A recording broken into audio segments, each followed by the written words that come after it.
Do you want to fix your life and improve your interpersonal relationships? Every relationship in your life, whether it's your friendships, your relationship with your family, your relationship with your romantic partner, as well as your workplace relationships, all of these relationships can be improved by having a win-win mentality. Before we explain exactly what it means to be win-win, let's go over some of the destructive, dangerous alternatives to win-win thinking.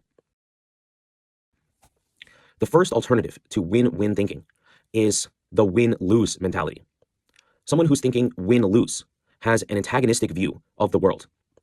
They believe the only way for me to succeed is for other people to fail. Unfortunately, every semester, I see students begin the class with a win-lose mentality. Many students believe the professor is trying to prevent me from getting an A in this class. That's why the professor makes all the assignments so difficult.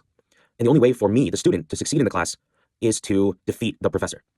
Another dangerous alternative to the win-win mentality is lose-win mentality.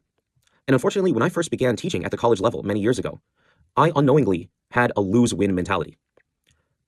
When I first began teaching, I believed that the most important thing was getting students to like me and see me as a friend.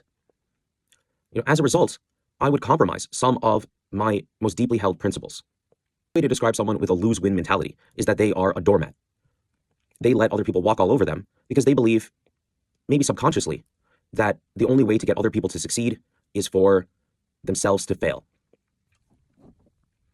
Okay, finally, there's one more dangerous alternative to the win-win mentality, and that is someone who is thinking lose-lose. Okay, the lose-lose mentality is perhaps the most dangerous of all.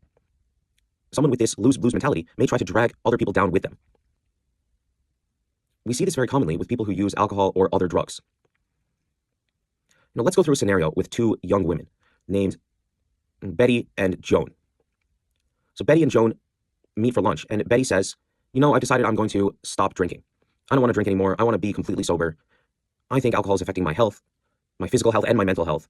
And I think I'm just going to be happier and healthier if I don't drink. If Joan is a supportive friend, she'll say, wow, Betty, that's great. You're making a good decision.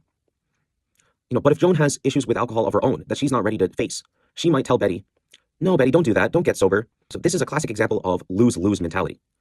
Joan is not ready to give up alcohol herself, and she feels threatened by the fact that her friend Betty is trying to make this positive step in her life. If someone has a lose-lose mentality, then you need to stay away from them. Okay, finally, what is the right mentality to have? The answer is win-win mentality. Someone who's thinking win-win, wants to do what's best for themselves, but also what's best for everyone around them.